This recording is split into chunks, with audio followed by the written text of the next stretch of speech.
इस वीडियो में 7th week and 8th week यानी अभी जो आपके रमज़ान के ऑफ चल रहे हैं, इससे पहले के लास्ट 2 वीक्स में आपको जो जो चीज़ें कवर कराई गई थी आपकी फ़िज़िकल क्लासेस में आईटी की, उन सब चीज़ों को डिस्कस करेंगे और इसके अलावा कुछ एक्स्ट्रा चीज़ें भी कवर करेंगे। और हमेशा की तरह हर चीज़ को मैं डिटेल से एक्सप्लेन करूंगा विद प्रैक्टिकल इम्प्लीमेंटेशन। इस वीडियो के अंदर कुछ न्यू टॉपिक्स को भी हम कवर करेंगे जो कि थोड़े से कॉम्प्लेक्स हैं, तो इसी वजह से इस वीडियो को आपने बिल्कुल स्टार्ट से लेकर एंड तक देखना है, कोई भी पार्ट स्किप नहीं करना। और अगर आपको मेरा वे ऑफ एक्सप्लेनेशन पसंद आता है और ये वीडियो लेक्चर वर्थ इट लगता है तो आपको ये वीडियो को लाइक भी करना है और चैनल को सब्सक्राइब भी करना है। इससे ये होगा कि जब भी मैं नेक्स्ट लेक्चर अपलोड करूंगा या फिर कोई भी अपडेट्स के रिलेटेड वीडियो अपलोड करूंगा तो आपको सबसे पहले नोटिफिकेशन के थ्रू पता चल जाएगा। और हमारे क्योंकि 4K सब्सक्राइबर भी बहुत जल्दी कंप्लीट होने वाले हैं। Granted. Access granted.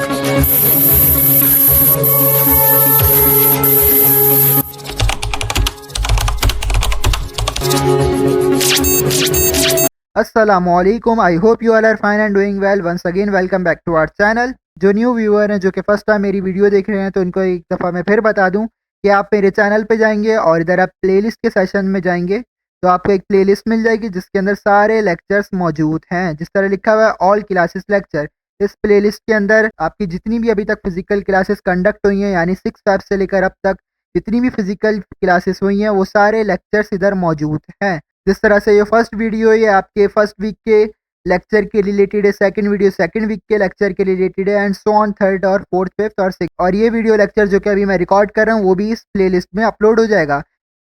तो अगर कोई बच्चा वापसी से रिवीजन करना चाहता है सारी चीज़ों को शुरू से कि क्या क्या चीज़ें उसने फिजिकल क्लासेस में पढ़ी हैं तो वो ये प्लेलिस्ट को विजिट कर सकता है। इसके अंदर सारे लेक्चर्स मौजूद हैं और हर लेक्चर के अंदर मैंने सब चीज़ों को डिटेल से एक्सप्लेन करा हुआ है। हम चलते हैं अब स्लाइड्स की तरफ। स्लाइड्स की तरफ जाने से पहले एक और बात, हैदराबाद में जो आईटी कोर्स हो रहा था उसकी रजिस्ट्रेशन ऑलरेडी स्टार्ट हो चुकी है। उसके रिलेटेड भी वीडियो जो है वो मैंने चैनल पे अपलोड की हुई है, जिस तरह आपको स्क्रीन पे भी दिख रहा होगा। और इस वीडियो में कुछ लोगों को ये प्रॉब्लम्स आ रही थी कि एनआईसी ऑलरेडी एग्जिस्ट का एरर आ रहा था। ये एरर आने की वजह भी जो है वो मैंने ऑलरेडी ग्रुप में बता दी थी और इसका सॉल्यूशन भी मैंने बता दिया था। और इधर भी देखिए मैंने कमेंट पिन करके बता दिया था कि अगर आपको ये एरर आ रहा है CNIC ऑलरेडी एग्जिस्ट का तो आपको किस तरह से इसे रिजॉल्व करना है। मैं एक और दफ़ा बता देता हूँ कि CNIC ऑलरेडी एग्जिस्ट का एरर इसी वजह से आ रहा है कि जब कराची में आईटी कोर्स हो रहा होगा तो मे बी आपने अप्लाई करा हो उसमें और अब आप दोबारा से हैदराबाद के आईटी कोर्स के लिए अप्लाई कर रहे हैं तो उसी वजह से वो एरर आ रहा है, क्योंकि आप ऑलरेडी एक दफ़ा CNIC नंबर यूज़ करते हुए अपना अप्लाई कर चुके हैं। तो इसका सिंपल सा सॉल्यूशन ये है कि आप अपने पेरेंट्स या अपने सिबलिंग्स का CNIC नंबर यूज़ कर लें। और कुछ स्टूडेंट्स तो इतने ज़्यादा मासूम हैं कि मुझे मैसेज करके बोल रहे हैं कि सर हमारा CNIC कार्ड नहीं बना हुआ तो CNIC नंबर कहाँ से आएगा। तो इस वीडियो में मैंने बताया हुआ है कि अगर CNIC कार्ड नहीं बना हुआ तो बे फॉर्म के अंदर CNIC नंबर होता है। सही है। और अगर आप ये सोच रहे हैं कि अगर हमने अपने पेरेंट्स और अपने सिबलिंग्स वगैरह का CNIC यूज़ कर लिया तो कोई एरर वगैरह तो नहीं होगा, तो इस चीज़ को मैं बिल्कुल क्लियर कर देता हूँ कि कोई भी एरर वगैरह नहीं होता और फ्यूचर में भी आपको कोई प्रॉब्लम नहीं होगी, क्योंकि एडमिट कार्ड का काम होता है सिर्फ आपका जब तक कि टेस्ट नहीं हो जाता। और जब आपका एक दफ़ा टेस्ट हो जाएगा तो एडमिट कार्ड का कोई भी काम नहीं होता। इंशाल्लाह कल को अगर आप फिजिकल क्लासेस के लिए सेलेक्ट हो जाते हैं तो जब आपका आईडी कार्ड बनेगा तो आईडी कार्ड में CNIC नंबर मेंशन नहीं होता। सही है। लास्ट लेक्चर में मतलब 6 वीक के लेक्चर में हमने एलसिफ स्टेटमेंट्स के टॉपिक को पूरा कवर कर लिया था और अब आगे चलें तो हम इसके आगे जो टॉपिक आता है वो है कंडीशनल टर्नरी ऑपरेटर्स। तो चलते हैं VS कोड की तरफ। मैं उधर आपको एक्सप्लेन भी करता हूँ और इसे प्रैक्टिकली इंप्लीमेंट करके भी दिखाता हूँ। टर्नरी ऑपरेटर के टॉपिक को डिस्कस करने से पहले मैं थोड़ा सा ओवरव्यू दे देता हूँ कि एलसिफ स्टेटमेंट्स क्या होती हैं। एलसिफ स्टेटमेंट्स ये होती हैं कि जब हमारे प्रोग्राम के अंदर कुछ मल्टीपल कंडीशंस को यूज़ करते हैं और फिर हमारा जब कंपाइलर चेक करता है हमारी कंडीशंस को और हमारी कंडीशन ट्रू साबित होती है तो उसके अंदर की बॉडी प्रिंट हो जाती है। जिस तरह से इधर मैंने एक वेरिएबल बनाया हुआ है पर्सन नेम से और इसके अंदर अफान को स्टोर कराया हुआ है। इधर मैंने इफ़ कीवर्ड को यूज़ करके आगे कंडीशन लिखी हुई है, अगर पर्सन का नेम जो है वो अफान है तो क्या प्रिंट हो जाए, अ गुड टीचर। और अगर कुछ और नेम है अफान के अलावा कोई और नेम इनपुट में है तो इधर प्रिंट हो जाए नॉट अ गुड टीचर। अभी क्योंकि मैंने पर्सन के अंदर अफान ही स्टोर कराया हुआ तो प्रिंट हो जाएगा अ गुड टीचर। तो इसे रन करके एक दफ़ा देख भी लेते हैं। तो ये हो गया अ गुड टीचर। सिमिलरली अगर मैं इधर अफान से नेम चेंज करके फॉर एग्जांपल अली कर दूं तो अब प्रिंट हो जाएगा not a good teacher. As you can see print हो गया नॉट अ गुड टीचर। तो इस तरह से हमारी वर्क करती थी इफ एल्स स्टेटमेंट। अब टर्नरी ऑपरेटर्स के टॉपिक को पढ़ाने से पहले इफ एल्स स्टेटमेंट का गो थ्रू करना इसलिए ज़रूरी था क्योंकि टर्नरी ऑपरेटर्स का भी वर्किंग क्राइटेरिया सिमिलरली इसी तरीके से होता है। या फिर आसान अल्फाजों में ये कह सकता हूँ कि टर्नरी ऑपरेटर दरअसल शॉर्टेस्ट फॉर्म होती है इफ एल्स स्टेटमेंट को इम्प्लीमेंट करने की। इस तरह मैं इस वाले कोड को कमेंट कर देता हूँ और इधर न्यू हेडिंग डाल देता हूँ टर्नरी ऑपरेटर्स की। टर्नरी ऑपरेटर्स, जैसा कि मैंने आपको ये बोला कि ये शॉर्टेस्ट फॉर्म है इफ एल्स स्टेटमेंट को इम्प्लीमेंट करने की। जिस तरह देखिए मैंने कोड लिखा तो कोड जो है 11 लाइन्स में आया है और मैंने बीच में गैप्स भी दिए हैं। अगर मैं इन गैप्स को रिमूव भी कर दूं तो फिर भी ये 6 से 7 लाइनों में आएगा। बट अब देखिए मैं इसी सेम कोड को टर्नरी ऑपरेटर्स की हेल्प से इम्प्लीमेंट करके दिखाता हूँ। तो देखिए कितनी शॉर्टेस्ट वे में मैं इसे लिख सकता हूँ। और इसको इम्प्लीमेंट करने के लिए भी जो ये मैंने ऊपर एक वेरिएबल बनाया था पर्सन नेम से इधर से कॉपी करके इधर पेस्ट कर देता हूँ। और उसके बाद टर्नरी ऑपरेटर्स को इम्प्लीमेंट करने का क्राइटेरिया ये होता है कि सबसे पहले आपकी कंडीशन आती है कि आप क्या कंडीशन रखना चाहते हैं। जिस तरह आपको ऊपर दिख रहा हो तो मैंने कंडीशन ये लिखी हुई थी कि अगर पर्सन नेम जो है अफान के बराबर हो, तो ये मैंने कंडीशन दी हुई थी। तो मैं इधर भी सिमिलरली यही कंडीशन देता हूँ। तो सिंपल ऊपर से कॉपी कर लेता हूँ और नीचे आके पेस्ट कर देता हूँ। सही है, पहले लिखते हैं हम कंडीशन टर्नरी ऑपरेटर में। इसके बाद आता है क्वेश्चन मार्क का साइन। सही है, अब एक क्वेश्चन मार्क क्या होता है, क्यों लगाया है, ये भी मैं एक्सप्लेन करता हूँ। क्वेश्चन मार्क लिखा हुआ है, ये रिप्रेजेंट करता है इफ को। सही है, और इसके आगे आप लिखते हैं अगर आपकी कंडीशन ट्रू हो तो आप क्या प्रिंट कराना चाहते हैं। जो जिस तरह ऊपर मैंने लिखा था अगर मेरा पर्सन नेम जो है वो अफान के बराबर है तो ये चीज़ प्रिंट होनी चाहिए। तो मैं इधर से इसे कॉपी कर लेता हूँ और इधर आके पेस्ट कर दूंगा सिंपली। और इसके आगे मैं लिख रहा हूँ कॉलन।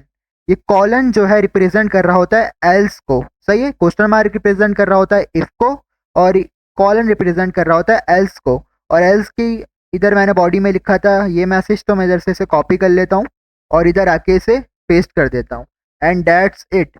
ये देखें एक ही लाइन के अंदर मैंने इस पूरे प्रोग्राम को, जो कि इधर 10-11 लाइन में आया था, एक ही लाइन में मैंने इसे करके लिख दिया है। यही तो अभी मैंने आपको बताया कि टर्नरी ऑपरेटर दरअसल शॉर्टेस्ट फॉर्म है इफ एल्स स्टेटमेंट्स को इम्प्लीमेंट करने की। अब मैं थोड़ा सा एक्सप्लेन कर देता हूँ एक और दफ़ा। तो देखें पहले मैंने एक वेरिएबल बनाया पर्सन नेम से और इसके अंदर अभी अली स्टोर्ड है। सही है, और मैंने आपको बताया टर्नरी ऑपरेटर्स के लिए सबसे पहले आप कंडीशन लिखते हैं। तो मैंने कंडीशन ये लिखी है कि पर्सन नेम के अंदर जो भी चीज़ स्टोर है क्या वो अफान है। उसके आगे मैंने बताया जो क्वेश्चन मार्क है उसे हम कहते हैं इफ़। अगर हमारी कंडीशन ट्रू होती है तो ये चीज़ प्रिंट हो जाएगी जो लिखी हुई है अ गुड टीचर। और आगे जो कॉलन है मैंने आपको बताया इसे पढ़ते हैं एल्स। अगर हमारी कंडीशन फोर सपोज फॉल्स हो जाती है, जो कि आपको दिख भी रहा है कि अली स्टोर्ड है और अली अफान की इक्वल नहीं है, तो हमारी कंडीशन ऑफ कोर्स फॉल्स ही होगी। तो क्या होगा, ये चीज़ प्रिंट हो जाएगी। मैं इसे आपको एक दफ़ा रन करके दिखा देता हूँ। तो देखें आगे नॉट अ गुड टीचर और नॉट अ गुड टीचर, देखें ये लिखा हुआ है एल्स के आगे। इसी तरह से अगर मैं अली को कट करके अफान करूं तो अब मैंने पर्सन नेम के अंदर अफान को स्टोर करा दिया है। तो अब देखें हमारी कंडीशन ट्रू होगी। क्यों ट्रू होगी, क्योंकि पर्सन नेम के अंदर अफान स्टोर है और अफान अफान की इक्वल तो होता है ना। तो अब जो इफ के आगे बॉडी थी वो चलेगी, एल्स वाली चीज़ नहीं चलेगी। इफ के अंदर लिखा हुआ है आ गुड टीचर, तो आ गुड टीचर प्रिंट हो जाना चाहिए। अब इसे रन करके देख लेते हैं। तो देखिए प्रिंट हो गया आ गुड टीचर। सही है, तो ये होता है टर्नरी ऑपरेटर। इसको रिप्रेजेंट करने के लिए मैं आपको एक और दफ़ा बता देता हूँ। इसके लिए सिंपल आप सबसे पहले लिखते हैं कंडीशन, जो भी आपकी कंडीशन है। उसके बाद आता है question mark. Question mark represent कर रहा होता है इफ को। फिर आप लिखते हैं कि आपकी कंडीशन अगर ट्रू हो तो क्या मैसेज प्रिंट होना चाहिए, तो वो मैसेज इधर आ जाएगा। और उसके आगे आता है कॉलन। कॉलन रिप्रेजेंट कर रहा होता है एल्स को। और इधर हम वो चीज़ लिखते हैं अगर आपकी कंडीशन फॉल्स हो फिर क्या मैसेज प्रिंट होना चाहिए। तो इधर भी क्या आता है, मैसेज ही आता है। सही है, और इसके नीचे मैं ये भी लिख के बता देता हूँ कि जो क्वेश्चन मार्क है वो रिप्रेजेंट कर रहा होता है इफ को। एंड सिमिलरली ये जो कॉलन होता है ये रिप्रेजेंट कर रहा होता है एल्स को। इधर तक कोई मसला? तो यही बेसिक सा एक कॉन्सेप्ट था टर्नरी ऑपरेटर्स का। अगर आपको इफ एल्स स्टेटमेंट का कॉन्सेप्ट अच्छे तरीके से क्लियर है तो टर्नरी ऑपरेटर्स समझना कोई ज़्यादा मुश्किल की बात नहीं होगी। बस आप ये चीज़ याद रखें कि इफ एल्स स्टेटमेंट और टर्नरी ऑपरेटर दोनों का वर्किंग क्राइटेरिया सेम ही होता है। दोनों के अंदर ही आप क्या करते हैं, प्रोग्राम के अंदर मल्टीपल कंडीशन प्रोवाइड करते हैं और फिर आपका कंपाइलर कंडीशंस को चेक कर रहा होता है। जो कंडीशन ट्रू होती है उसके बॉडी को प्रिंट करा देता है। फ़र्क ये होता है कि इफ एल्स स्टेटमेंट के अंदर लेंथ थोड़ी ज़्यादा होती है, जिस तरह आप देख भी सकते हैं कि द लेंथ क्या है।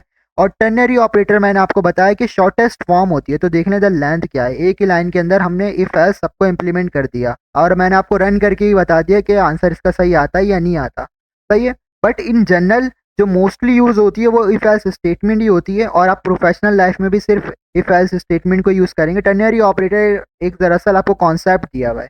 टर्नरी ऑपरेटर्स के बाद जो आता है कॉन्सेप्ट, वो आता है स्विच का। अब बहुत सारे बच्चों को स्विच नेम सुन के ना घर के अंदर स्विच लगे हुए होते हैं, इलेक्ट्रिक स्विच, इनका कॉन्सेप्ट याद आ रहा होगा। तो मैं आपको जो आपके घर में मौजूद होते हैं स्विच, उसी कॉन्सेप्ट से इस टॉपिक को डिफाइन करता हूँ, तो आप लोगों को ये टॉपिक बहुत ज़्यादा अच्छी तरीके से क्लियर हो जाएगा इस तरह से। तो कंसीडर करते हैं ये एग्जाम्पल जो आपकी स्क्रीन पे अब शो हो रही है। आपकी स्क्रीन पे शो हो रहे हैं 10 स्विचेस, सही है, जो कि डिफरेंट इलेक्ट्रिकल कंपोनेंट्स के हैं। एक फैन का है, तो एक टीवी का, एक चार्जर का है, एंड ईटीसी। मैं आपको बोलूं कि इनमें से जो स्विच है ट्यूब लाइट का, उसे आप जाके ऑन कर दें। तो सबसे पहले आप चेक करेंगे फर्स्ट स्विच। अब फर्स्ट स्विच क्योंकि फैन का है तो आप इसे नहीं छेड़ेंगे, आप शिफ्ट हो जाएंगे नेक्स्ट स्विच पे, जो कि है टीवी का स्विच, तो आप इसे भी नहीं छेड़ेंगे। नेक्स्ट स्विच पे आप शिफ्ट हो जाएंगे, तो वो भी जो है चार्जर का स्विच है, आप इसे भी नहीं छेड़ेंगे। और उसके बाद जो आप नेक्स्ट स्विच पे जब शिफ्ट होंगे, तो वो है ट्यूबलाइट का स्विच, तो आप इसे क्या कर देंगे, ऑन कर देंगे, क्योंकि मैंने आपको यही तो बोला है कि जो ट्यूबलाइट का स्विच है आप उसे ऑन कर दें। तो जैसे ही ट्यूबलाइट का स्विच आएगा आप उसे ऑन कर देंगे। बाकी जो भी स्विचेस हैं आप उनके अंदर कोई भी चेंजेस नहीं करेंगे। सिमिलरली जो स्विच केसेस होते हैं प्रोग्रामिंग के अंदर, वो भी इस तरह से ही वर्क करते हैं। आप उसके अंदर कोई भी एक एक्सप्रेशन प्रोवाइड कर देते हैं, और फिर कंपाइलर उससे केसेस के साथ मैच कर करके देख रहा होता है, और जिस केस के साथ आपकी एक्सप्रेशन मैच हो जाती है वो उसे आउटपुट में प्रिंट कर देता है। अभी मैंने एक बात क्या कही है, तो अगर अभी आपको समझ में नहीं आई है तो मैं प्रैक्टिकल इंप्लीमेंट आपको करके दिखाता हूँ। चलते हैं वीएस कोड की तरफ दोबारा। पहले मैं एक वेरिएबल बना लेता हूँ डिवाइसेस के नेम से, और इसके अंदर हम स्टोर करा देते हैं ट्यूबलाइट। अगर आप स्विच केसेस को अपने प्रोग्राम में यूज़ करना चाहते हैं तो उसके लिए कीवर्ड होता है SWITCH स्विच। अगर आप देखें तो इधर दो ऑप्शंस आ रहे हैं। अगर मैं सेकंड ऑप्शन पे क्लिक करूं जो कि है स्विच स्टेटमेंट, जैसे मैं क्लिक करूंगा तो देखें ऑटोमेटिकली पूरा इसका कोड जनरेट करके इधर लिख दिया है। तो वीएस कोड में ये आसानियाँ होती है। दैट्स द रीज़न कि हम बहुत सारे कंपाइलर्स को छोड़ के वीएस कोड में प्रोग्रामिंग करने को प्रीफर करते हैं, क्योंकि बहुत ज़्यादा यूज़र फ्रेंडली होता है। बट इस केस में मैं आपको मैनुअली लिख के समझाना चाहता हूँ, क्योंकि ताकि आप लोग को ज़्यादा अच्छी तरीके से समझ में आए। तो मैं इधर से इसे रिमूव कर लेता हूँ। मैं सिंपल लिखूंगा स्विच, और इसके आगे आता है ब्रैकेट। इस ब्रैकेट में आप प्रोवाइड करते हैं अपनी एक्सप्रेशन। जिस तरह से मैंने इधर वेरिएबल बनाया डिवाइसेस नेम से, और ट्यूबलाइट स्टोर है डिवाइसेस के अंदर, तो मेरी एक्सप्रेशन इस वक्त क्या होगी, डिवाइसेस, तो मैं लिख दूंगा डिवाइसेस। और इसके आगे आप लगाते हैं करली ब्रैकेट्स, और करली ब्रैकेट्स में आप लिखते हैं बॉडी। मतलब किन किन चीज़ों से आप मैच करा के देखना चाहते हैं वो सब केसेस आप इसके अंदर लिखेंगे। अगर आपको केसेस के वर्ड से समझ में नहीं आ रहा ना, केसेस लाइक कंडीशंस होती हैं, जिस तरह इफ एल्स के अंदर कंडीशंस होती हैं ना, सिमिलरली स्विच के अंदर जो कंडीशंस होती हैं हम उन्हें कहते हैं केसेस। अब केसेस को लिखने का क्या तरीका होता है कि सिंपल लिखेंगे केस, और केस के आगे आप उससे कुछ भी चीज़ प्रोवाइड कर दें। जिस तरह से मैं इधर लिख देता हूँ फॉर सपोज फैन, तो ये मैंने अपने पास से केस प्रोवाइड कर दिया जो कि है फैन, और इसके अंदर मैं एक बॉडी में लिख देता हूँ चीज़। आप एक दफ़ा इधर एंटर प्रेस करेंगे तो मैं लिख देता हूँ, अगर फॉर सपोज मेरा ये केस ट्रू साबित हो जाता है तो क्या मैसेज प्रिंट होना चाहिए, वो लिख देता हूँ मैं कि फैन इज टर्न ऑन। सही है, तो एक मैंने केस प्रोवाइड कर दिया जो कि फैन। अब जब कंपाइलर मेरे प्रोग्राम को रीड कर रहा होगा तो जितने भी मैं केसेस प्रोवाइड करूंगा ये ट्यूबलाइट को सबसे कंपेयर करके देख रहा होगा। और फॉर सपोज मेरा अगर केस ट्रू हो जाता है तो जो इसकी बॉडी में जो भी चीज़ होगी वो प्रिंट हो जाएगी। जब मैंने बॉडी में एक मैसेज लिखा हुआ है फैन इज टर्न ऑन, तो ये प्रिंट हो जाएगा। इसी तरह से मैं सेकंड केस प्रोवाइड कर देता हूँ, और सेकंड केस लिख देते हैं हम फॉर एग्जाम्पल लाइट, और इसकी बॉडी में आके लिख देते हैं हम वही प्रिंट की कमांड console.log, और यही मैसेज जो है मैं ऊपर से कॉपी कर लेता हूँ। कंट्रोल सी से कॉपी करूंगा, जरा के पेस्ट कर दूंगा, और फैन को कट करके मैं लिख लेता हूँ लाइट। और इसी तरह से अगर मैं थर्ड केस प्रोवाइड कर देता हूँ, और इसका नेम हम रख देते हैं फॉर एग्जांपल चार्जर, और इसके अंदर भी मैं प्रिंट की कमांड लिख देता हूँ कि फॉर सपोज अगर मेरा केस सही होता है, ये वाला ट्रू हो जाता है, तो क्या चीज़ प्रिंट होनी चाहिए। तो ये मैंने 3 केसेस जो हैं स्विच स्टेटमेंट के अंदर प्रोवाइड करें। तो एक दफ़ा मैं आपको प्रॉपरली एक्सप्लेन कर देता हूँ ताकि अच्छी तरीके से कॉन्सेप्ट आपका क्लियर हो जाए। सबसे पहले मैंने वेरिएबल बनाया डिवाइसेस नेम से, और इसके अंदर मैंने ट्यूबलाइट को स्टोर करा दिया है। और क्योंकि हम स्विच स्टेटमेंट्स या स्विच केसेस को यूज़ करना चाहते हैं तो मैंने स्विच कीवर्ड यूज़ करा है। स्विच कीवर्ड के आगे आता है राउंड ब्रैकेट, और राउंड ब्रैकेट में आप अपनी एक्सप्रेशन लिखते हैं। अब क्योंकि मैंने डिवाइसेस नेम से वेरिएबल बनाया था और इसके अंदर ट्यूबलाइट स्टोर कराया था, तो इसी वजह से मैंने डिवाइसेस इधर लिख दिया है। इसके आगे आते हैं कर्ली ब्रैकेट। कर्ली ब्रैकेट्स के दरमियान में आप लिखते हैं अपने सारे केसेस। फर्स्ट केस मैंने लिखा है फैन, और इसी तरह से मैंने 2 और केस लिखे हैं लाइट और चार्जर। अब जब मेरा कंपाइलर रीड कर रहा होगा तो जाहिर सी बात है पहले वो इस लाइन को रीड करेगा। जब इस लाइन को रीड करेगा तो वो देखेगा कि डिवाइस नेम का एक वेरिएबल बना हुआ है और उसके अंदर ट्यूबलाइट स्टोर है। फिर जब कंपाइलर इस लाइन को रीड करेगा तो वो देखेगा कि स्विच स्टेटमेंट का यूज़ करा हुआ है और इसके राउंड ब्रैकेट में डिवाइसेस लिखा हुआ है। तो डिवाइसेस के अंदर क्या स्टोर था? ट्यूबलाइट। उसके बाद ये इसकी बॉडी में आ जाएगा तो बॉडी में पहला केस है फैन। तो कंपाइलर जो डिवाइस के अंदर स्टोर थी ट्यूबलाइट उसे फैन के साथ कंपेयर करके देखेगा। अब कंपेयर करेगा तो जाहिर सी बात है फॉल्स हो जाएगा पूरा केस।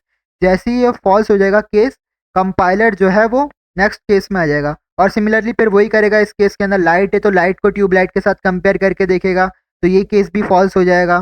फिर थर्ड केस में आ जाएगा। थर्ड केस में चार्जर, तो चार्जर को और ट्यूबलाइट को कंपेयर करके देखेगा और जब ये केस भी फॉल्स हो जाएगा तो फिर वो स्विच स्टेटमेंट की बॉडी से बाहर आ जाएगा। अगर मैं चाहता हूँ कि मेरा कोई एक केस जो है वो सही हो तो इधर आके मैं एक और केस बना लेता हूँ और इसको जो है मैं नेम दे देता हूँ ट्यूबलाइट का, ताकि जब कंपाइलर इसको रीड करेगा तो ये जो केस है वो सही हो जाएगा। और इसकी बॉडी में आके वही कंसोल डॉट लॉग लिखूंगा, फिर इनकी कमांड को, और इधर लिख देता हूँ ट्यूबलाइट इज टर्न ऑन।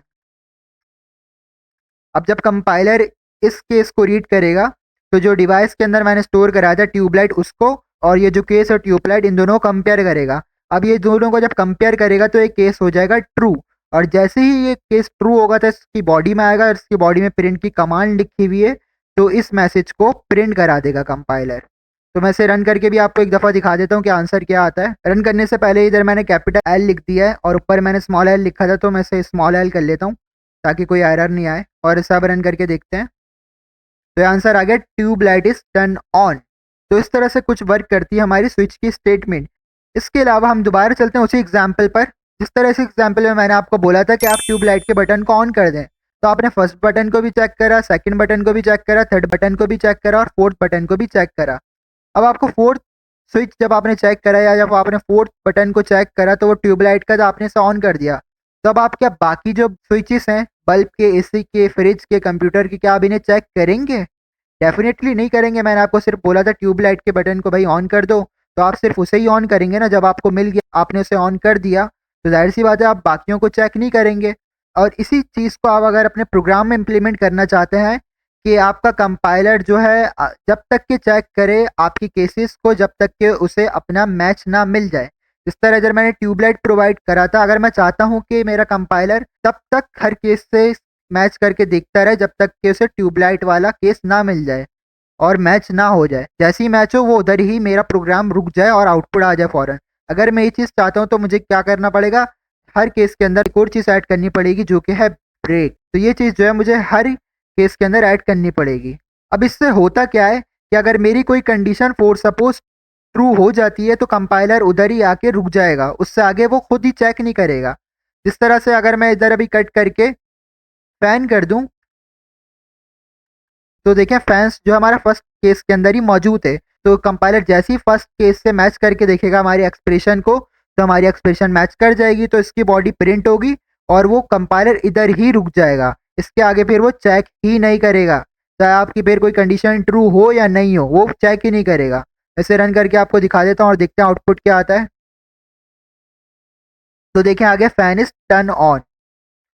और इसी तरह से अगर मैं इसके नीचे भी कोई एक कंडीशन को ट्रू कर देता हूँ, जिस तरह से इस चार्जर को कट करके मैं इधर भी फैंस कर देता हूँ, तो देखिए अब दो केस ट्रू हो जाएंगे। ये वाला भी केस ट्रू होगा, जब मैच करके देखेंगे तो ये वाला केस भी ट्रू होगा जब मैच करके देखेंगे। बट जैसा कि मैंने आपको कहा कि मैंने ये ब्रेक लिख दिया है, जैसे ही कंपाइलर चेक करेगा इस केस को और केस ट्रू होगा तो इसकी बॉडी में आ जाएगा और बॉडी में आके मैसेज प्रिंट कराएगा और जब कंपाइलर ब्रेक को रीड करेगा तो इधर ही रुक जाएगा, वो आगे चेक ही नहीं करेगा कि भाई कोई और केस भी ट्रू है या नहीं है। तो देखते हैं इसे रन करके क्या ये वाली चीज़ प्रिंट होती है या नहीं होती।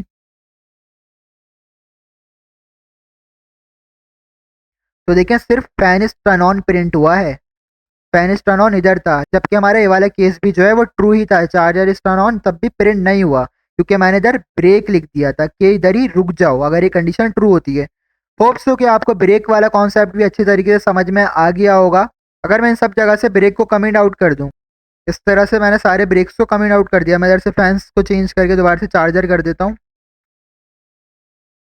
अब इसका आउटपुट कुछ इस तरह से आएगा, मैं थोड़ा सा आप समझा देता हूँ फिर आपको प्रैक्टिकली इसे रन करके भी दिखा दूंगा। जब हमारा कंपाइलर फर्स्ट केस को हमारी एक्सप्रेशन के साथ मैच करके चेक करेगा तो हमारा फर्स्ट केस तो ट्रू होगा, तो इसकी बॉडी में आएगा और बॉडी में लिखा हुआ है फैन इज टर्न ऑन, तो इसे प्रिंट करा देगा। बट अब कंपाइलर रुकेगा नहीं क्योंकि हमने ब्रेक कमेंट कर दिया है। तो अब जितने भी नीचे केसेस लिखे हुए कंपाइलर इन सब की बॉडीज को प्रिंट करवा देगा, चाहे केस ट्रू हो या फॉल्स हो। मैंने क्या बात बोली, एक और दफ़ा मैं एक्सप्लेन कर देता हूँ। अगर आपने अपने स्विच स्टेटमेंट्स के अंदर केसेस की बॉडीज में ब्रेक को यूज़ नहीं करा, तो अगर आपका फॉर सपोज कोई भी केस ट्रू हो जाता है, मैच हो जाता है आपके एक्सप्रेशन से, तो उसकी तो बॉडी प्रिंट होगी होगी, बाकी उसके नीचे जितने भी केसेस होंगे उन सब की भी बॉडी प्रिंट हो जाएगी, चाहे वो केसेस मैच करें आपके एक्सप्रेशन से या ना करें। जिस तरह इधर देखें मेरे प्रोग्राम के अकॉर्डिंगली, तो मेरा फर्स्ट केस जो है वो सिर्फ ट्रू होगा और मेरे एक्सप्रेशन से मैच करेगा। बाकी जो है लाइट है, चार्जर और ट्यूब लाइट है, तो इन सब और ये सब जाहिर सी बात है फॉल्स होंगे क्योंकि मेरे एक्सप्रेशन से मैच ही नहीं करेंगे। बट अब मैं रन करूंगा तो इसकी तो बॉडी प्रिंट होगी होगी, साथ में इन सब की भी बॉडी प्रिंट हो जाएगी। देखें रन करके देखते हैं अब इसे, तो देखें सबकी बॉडी प्रिंट हो गई, fan is turn on, light is turn on और सो ऑन। इसी तरह से अगर मैं फैंस की जगह पे इधर प्रोवाइड कर दूं चार्जर, अब मैं इसे रन करूंगा तो क्या होगा, फर्स्ट वाले केस से मैच करके देखेगा मेरा कंपाइलर, तो ये क्योंकि मैच ही नहीं होगा तो ये चीज़ तो हो जाएगी फॉल्स, तो इसकी बॉडी में आएगा ही नहीं। इसी तरह सेकंड वाले केस से मैच करके देखेगा तो ये भी फॉल्स हो जाएगा। बट जैसे ही वो थर्ड वाले केस से मैच करेगा तो जाहिर सी बात है ये कि एक्सप्रेशन हमारी मैच हो जाएगी इससे, और मैच हो जाएगी तो इसकी बॉडी में आएगा और ये मैसेज प्रिंट कर देगा charger is turn on. But जैसा कि मैंने अभी आपको बताया कि आपने इधर ब्रेक को जो है यूज़ नहीं करा हुआ, इधर आपने ब्रेक को कमेंट करा हुआ है, तो जैसे ही कोई केस ट्रू होता है तो उसकी बॉडी तो प्रिंट करेगा, बट उसके साथ साथ उसके नीचे जितने भी केसेस हैं उनकी भी बॉडी को प्रिंट कर देगा, ऊपर की बॉडी से नहीं प्रिंट करेगा केसेस के। तो इधर ये बात याद रखनी है कि अगर आपने ब्रेक को यूज़ नहीं करा हुआ केसेस के अंदर, तो जो भी केस आपका ट्रू होता है और मैच कर देता है उसकी बॉडी तो प्रिंट होगी, उसके नीचे जितने भी केसेस हैं उनकी भी बॉडीज प्रिंट होगी। हाँ, उसके ऊपर वाले केसेस की बॉडी प्रिंट नहीं होगी। जिस तरह से अभी आपको जो प्रोग्राम दिख रहा है इसके अंदर ये वाला केस जो है वो बिल्कुल ट्रू है तो उसकी बॉडी प्रिंट होगी, और उसके नीचे जितने भी केसेस हैं, अभी फिलहाल तो एक केस है तो उसकी बॉडी प्रिंट होगी, बट इसके ऊपर जितने केसेस हैं इनकी बॉडी प्रिंट नहीं होगी। मैं इसे रन करके दिखा देता हूँ क्या वाकई नीचे ही वाले प्रिंट होते हैं या साथ साथ ऊपर वाले भी होते हैं। तो देखें charger is turn on print हुआ है और tubelight is turn on print हुआ है, और चार्जर इज टर्न ऑन ये रहा और ट्यूबलाइट इज टर्न ऑन ये रहा। देखें इसके ऊपर वाले मैसेजेस जो हैं वो प्रिंट नहीं हुए, यही चीज़ मैंने अभी आपको डिफाइन की है। और फॉर सपोज मैं इधर जो है कुछ ऐसा नेम स्टोर करा देता हूँ जिस तरह AC, ऐसा नेम मैंने स्टोर करा दिया है, एक ऐसा स्ट्रिंग मैंने स्टोर करा दिया है जो कि मेरी केसेस के अंदर मौजूद ही नहीं है। इस तरह देखें फैन है, चार्जर है, लाइट है, ट्यूब लाइट है, बट AC तो कहीं मौजूद ही नहीं है। अब मैं इसे रन करूंगा तो मेरा आउटपुट क्या आएगा, इस तरह से आएगा, फिर मेरा आउटपुट कुछ भी नहीं आएगा, बिल्कुल ब्लैंक। और ये आउटपुट इसलिए आया क्योंकि आपने एक ऐसी एक्सप्रेशन प्रोवाइड कर दी है जो किसी भी केसेस से मैच ही नहीं कर रही। तो इसके लिए भी एक हल होता है कि आप सिंपल डिफ़ॉल्ट नेम से एक केस बना लें और इसकी बॉडी में आके लिखे console.log प्रिंट की कमांड, और इसके अंदर हम लिख देते हैं रॉन्ग इनपुट। अब इस तरह से डिफ़ॉल्ट लिखकर ये चीज़ लिखने का मकसद क्या है, इसका पर्पस ये है कि अगर आप कोई एक ऐसा इनपुट या कोई एक ऐसी एक्सप्रेशन प्रोवाइड कर देते हैं जो कि किसी भी केसेस से मैच ना करे, तो फिर क्या होगा कि जो डिफ़ॉल्ट वाली चीज़ है वो रन होती है और उसके अंदर का मैसेज जो है वो प्रिंट हो जाता है। इधर देखें जिस तरह मैंने AC प्रोवाइड करा है, तो इधर जो कि किसी भी केसेस से मैच नहीं होगी क्योंकि फर्स्ट केस मेरा फैन है, सेकंड केस लाइट है, थर्ड केस चार्जर है, फोर्थ केस ट्यूब लाइट है, तो इन चारों में से किसी से भी मैच ही नहीं करेगी। और जाहिर सी बात है मैच नहीं करेगी तो फिर वो डिफ़ॉल्ट वाली चीज़ रन होगी और डिफ़ॉल्ट के अंदर जो भी बॉडी आपने लिखी होगी वो प्रिंट हो जाएगी। तो देखें अब इसे रन करते हैं तो ब्लैंक आउटपुट आता है या कुछ ना कुछ आउटपुट आता है। तो देखिए आ गया रॉन्ग इनपुट। तो इस तरह से कुछ कॉन्सेप्ट होता है स्विचेस का, केसेस का, डिफ़ॉल्ट का और ब्रेक्स का।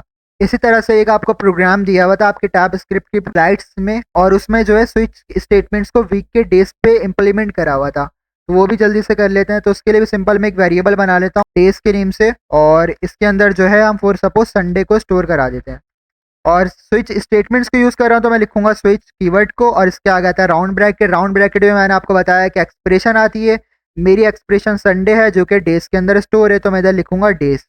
और इसके आगे मैंने बताया करली ब्रैकेट्स आते हैं, इन करली ब्रैकेट्स में आप अपने सारे केसेस लिखते हैं। तो इस तरह मैं अपना फर्स्ट केस लिख देता हूँ केस, और इधर लिख देता हूँ मंडे, और उसके बाद आता है कॉलन। तो ये मैंने केस बनाया जो कि है मंडे, और इसके अंदर इसकी बॉडी में मैं लिख देता हूँ प्रिंट की कमांड को, और इधर लिख देते हैं हम रॉन्ग आंसर। और एक और दफ़ा इंटर प्रेस करूंगा तो नेक्स्ट लाइन में आ जाऊंगा और इधर लिख दूंगा ब्रेक। और ब्रेक लिखने की वजह मैंने आपको बता दी कि ब्रेक इसलिए लिख रहा हूँ कि अगर फोर सपोज मेरा केस ट्रू होता है तो इसकी बॉडी प्रिंट हो और कंपाइलर फिर इधर ही आके रुक जाए, आगे बढ़े ही ना। इसी तरह से मैं इसको इधर से कॉपी कर लेता हूँ और नीचे आके पेस्ट कर देता हूँ, क्योंकि मुझे और केसेस भी बनाने हैं। और जो स्पेसिस आ रहे हैं इधर से मैं इसे रिमूव कर लेता हूँ,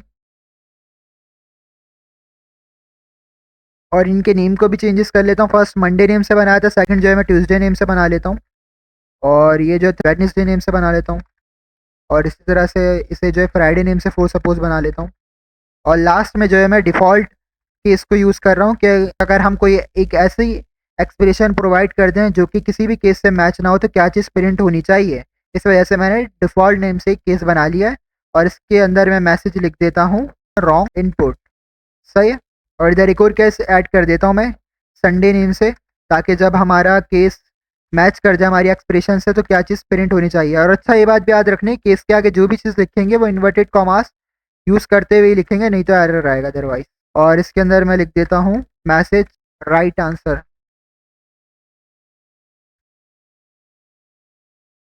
और इधर मैं कॉलन को ऐड कर देता हूँ।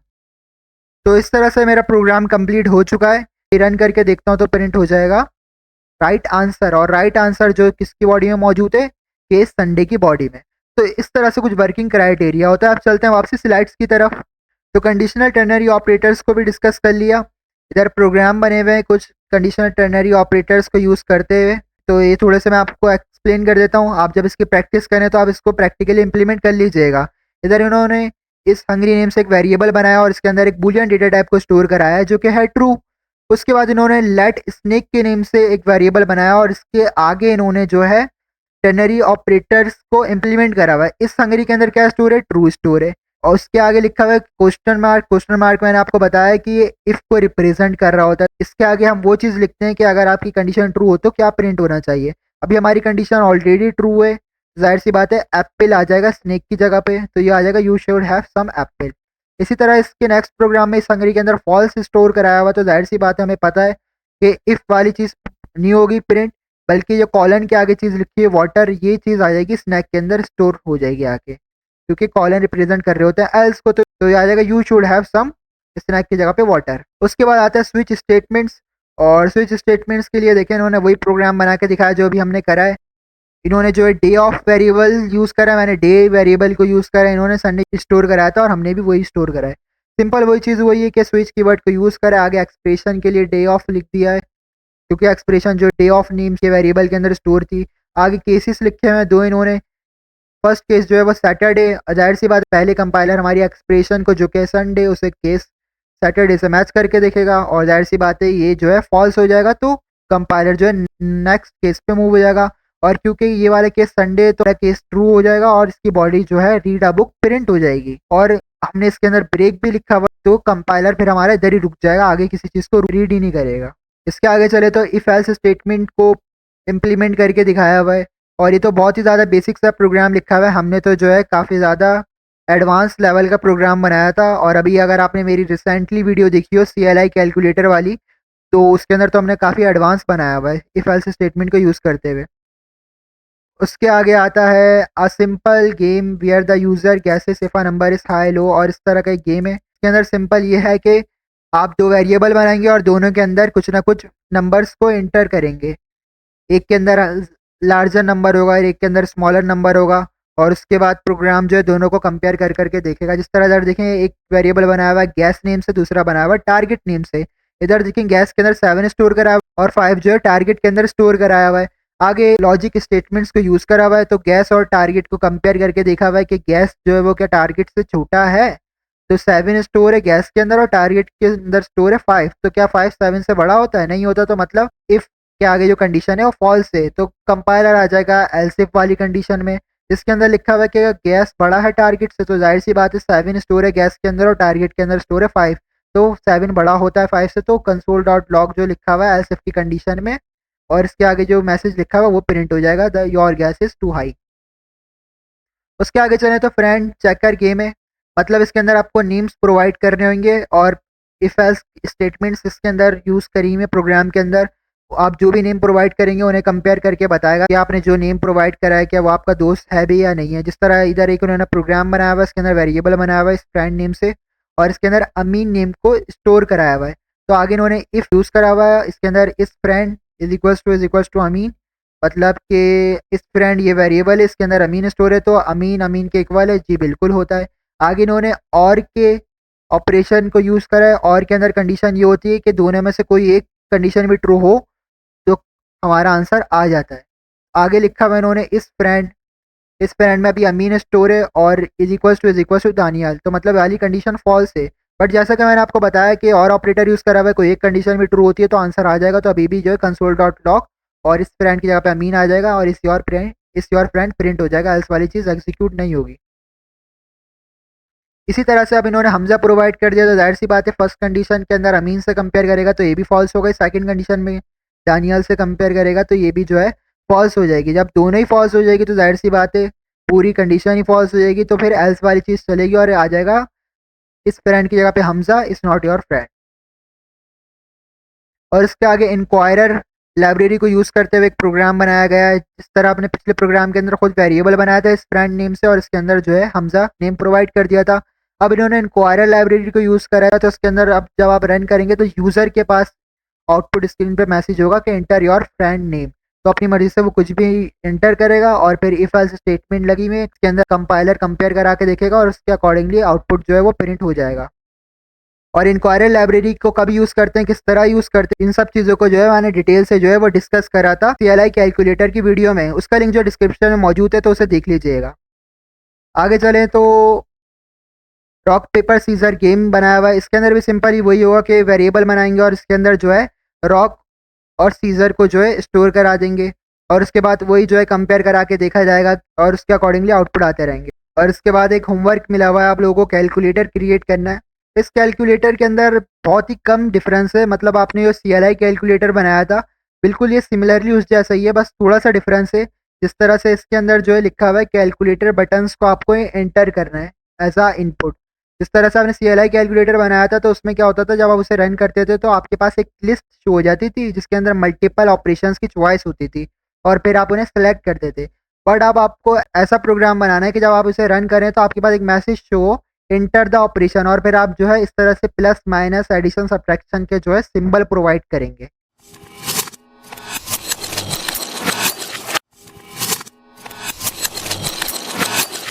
और बाकी कुछ शिफ्ट्स में जो है मॉड्यूल्स का टॉपिक जो अभी स्टार्ट हुआ है, जो कि मैंने ऑलरेडी लास्ट जो वीडियो थी हमारी 6 वीक की उसके अंदर जो है मैंने कवर करा दिया था मॉड्यूल्स के पूरे कॉन्सेप्ट को और मॉड्यूल्स के किस तरह से इम्प्लीमेंट करना है, कॉन्फ़िगरेशन फाइल में क्या क्या सेटिंग्स करनी है, तो ये सब चीज़ें मैंने ऑलरेडी करा दी हैं।